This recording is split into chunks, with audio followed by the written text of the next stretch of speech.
महामानव डॉक्टर बाबासाहेब आंबेडकरांनी भारतीय संविधानाच्या माध्यमातून ह्या देशाला, भारत देशाला जगातली सर्वात बलाढ्य लक्ष्य दिली।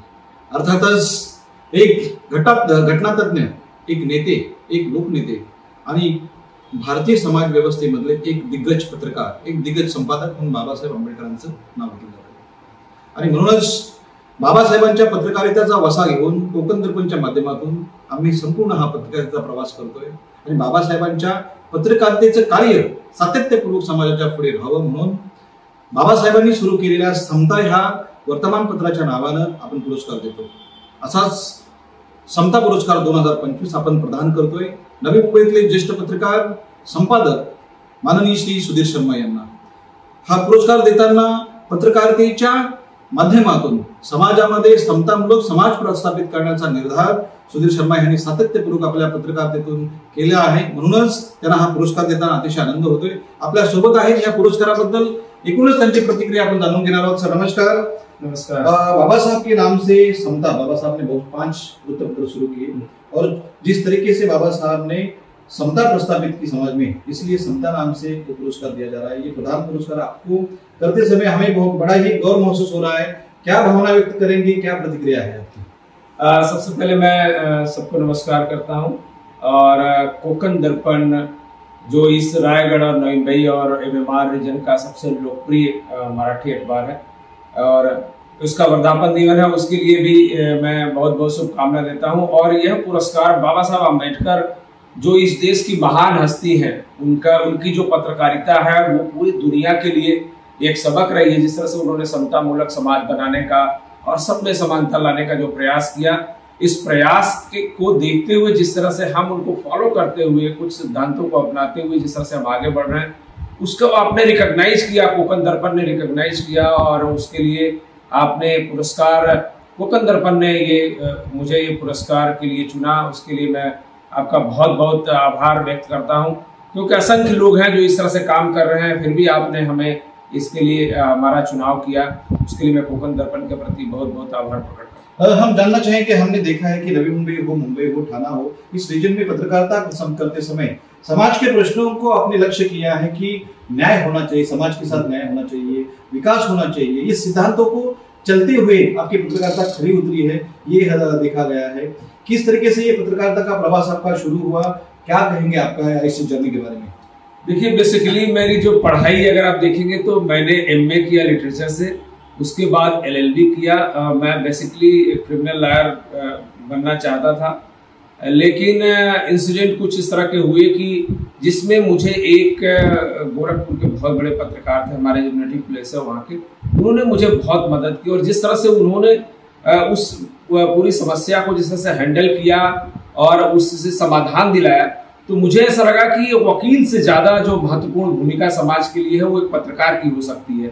उनकी भूमिका देखकर मुझे बहुत प्रेरणा मिली, तो मैंने ये निश्चय किया कि मुझे, चूंकि मैं लॉ समझ गया हूँ, मैं लिटरेचर का स्टूडेंट रहा हूँ, तो मुझे लिखने आता है, और अगर मैं पत्रकारिता करता हूँ तो निश्चित तौर पे समाज की जो गंभीर समस्याएं हैं या जो प्रतिदिन जो दैनिक समस्याएं लोगों की आती हैं, उसे समाधान देने में मुझे लगता है बहुत मदद मिलेगी।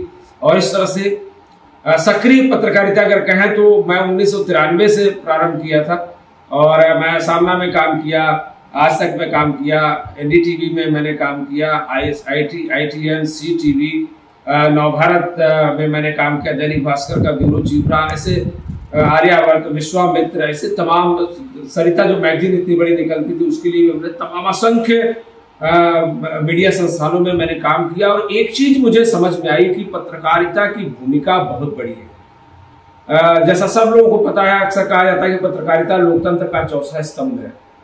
ये जिन भी लोगों ने किया, कहा, ये इसके पीछे बहुत गंभीर रहस्य है कि जिस तरह से विधायिका है, न्यायपालिका है, कार्यपालिका, उसी तरह से एक भूमिका पत्रकारिता की भी है। लेकिन अब आप देखेंगे कि कमर्शियल होते जा रहे इस दुनिया में पत्रकारिता का स्तर भी नीचे गिरा है। अधिकांश आज भी लोग हैं जो उसी मूल्यों को लेकर आज भी काम कर रहे हैं। हमारा प्रयास हमेशा रहा है कि जो इस देश का इतना महान संविधान बाबा साहब आम्बेडकर ने लिखा, उसमें जो मौलिक सिद्धांत दिए, जो समता और समानता का सिद्धांत दिया, सबको समान अधिकार मिलना चाहिए, सबको न्याय मिलना चाहिए, इसी भूमिका को लेकर हम लगातार पत्रकारिता को आगे बढ़ा रहे हैं। और चूंकि हमने संकल्प लिया, क्योंकि हम दूसरा प्रोफेशन छोड़ के हम इसमें आए थे, तो हमारे लिए कोई ऐसी गुंजाइश नहीं थी कि अब हम ये वैकल्पिक तौर पर हमने इसे नहीं चुना है। हमने इसे बेहतरीन करियर के तौर पर और एक बड़ी जिम्मेदारी के तौर पर हमने चुना, तो हम इससे भाग नहीं सकते। हम अपनी भूमिका के लिए प्रतिबद्ध हैं और जब तक हम इस दुनिया में जीवंत हैं तब तक हम इसी तरह के पत्रकारिता की गरिमा को कायम रखते हुए लोगों के हित में जो जनहितार्थ पत्रकारिता होती है उस पत्रकारिता को हम सदैव उसके लिए हम क्रियाशील रहेंगे। और बाबा साहब अम्बेडकर का यही सिद्धांत भी है जो उन्होंने समता अखबार निकाला, या उसके अलावा भी कई उन्होंने जो समाचार पत्रों का प्रकाशन किया, उसके पीछे उनका जो मकसद था वो यही था कि सबको हक मिले, सबको न्याय मिले, सबको सब इस व्यवस्था में शामिल हो और सबको समान तौर पर सम्मान मिले। और उसी के लिए एक प्रयास जो हमारा निरंतर अभी चल रहा है। TV1 इंडिया उसमें आखिरी आप कह सकते हैं कि एक नया पड़ाव है। इतने सारे संस्थानों में काम करने के बाद फिर अब ऐसा हुआ कि अब कुछ अपना संस्थान बनाया जाए जहां पर अपने लाइक माइंडेड लोगों को जो रियल में पत्रकारिता करना चाहते हैं, जो समाज के लिए हितकारी अपना विचार रखते हैं, उन्हें प्रोत्साहन दिया जाए। और इसके लिए यहाँ से TV1 इंडिया का भी प्रवास शुरू है। अब उसी में निरंतर हम प्रयास कर रहे हैं कि हम अच्छा काम कर सकें। बिल्कुल, जैसे आपने कहा कि बाबा साहब ने या भारतीय संविधान ने पत्रकारिता को एक लोकतंत्र का एक चौथा स्तंभ माना है। और जिस तरीके से आज इंडस्ट्रीज में आई है, जो पत्रकारिता पुराने में जमाने में थी, जिम्मेदारी थी, एक सोशल रिस्पॉन्सिबिलिटी थी, लेकिन बिजनेस आया तो इंडस्ट्रीज बनाई गई।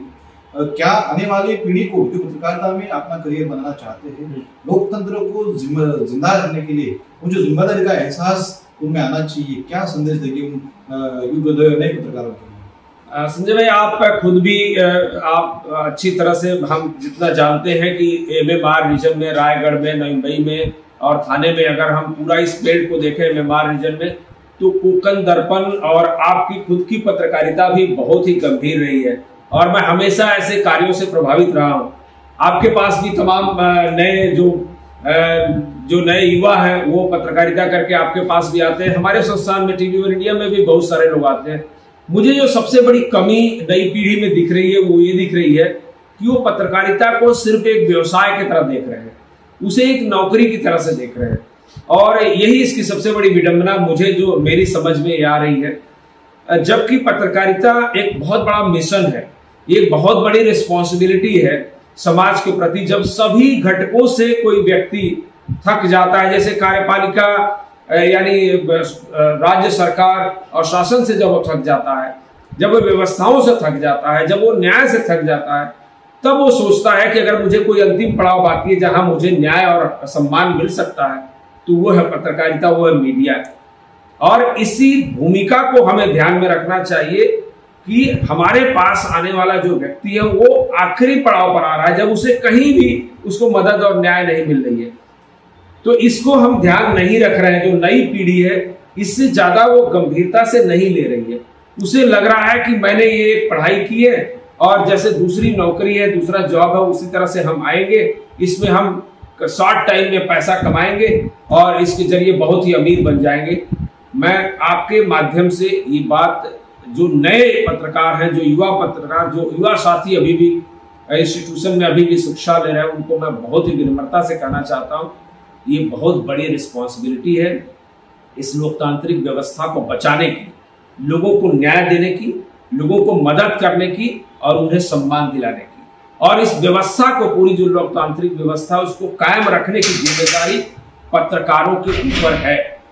तो नए लोगों को इस पे विशेष ध्यान रखना चाहिए और सीखना चाहिए।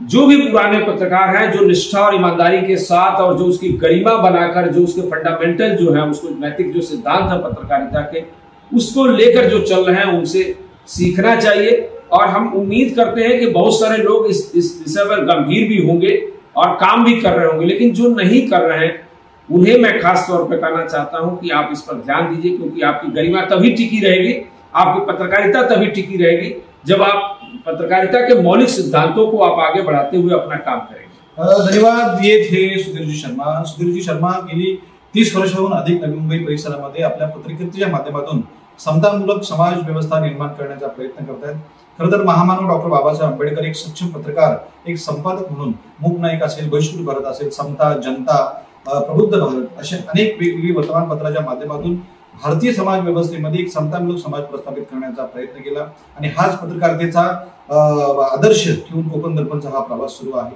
आणि बाबासाहेबांच्या नावानं समता 2025 हा पुरस्कार सुधीरजींना देताना खरोखरच आम्हाला गौरव वाटतोय. आणि येणाऱ्या पिढीसाठी सुधीर शर्माजींसारखे एक आदर्श पत्रकार नक्कीच निर्माण झाले पाहिजेत, जेणेकरून समाजाच्या समतामूलक व्यवस्थेला आणखी प्रगल्भता येईल, आणखी बळकटी येईल आणि खऱ्या अर्थाने लोकशाही ही जिवंत राहील. सुधीरजी, ह्या पुरस्कारासाठी आपल्याला खूप खूप शुभेच्छा आणि तुमच्या एकूणच ह्या पत्रकारितेच्या प्रवासाला खूप खूप शुभेच्छा. धन्यवाद. आपको भी मैं, कोकण दर्पण को भी मैं बहुत बहुत धन्यवाद देता हूं कि इतने तमाम मीडिया कर्मियों के बीच कोकण दर्पण ने बाबा साहब अम्बेडकर के इतने महान कृति जो अखबार था समता, उसका पुरस्कार मुझे प्रदान कर रहे हैं, तो मैं हृदय से बहुत धन्यवाद देता हूं इस पुरस्कार के लिए. आपने थैंक यू सर.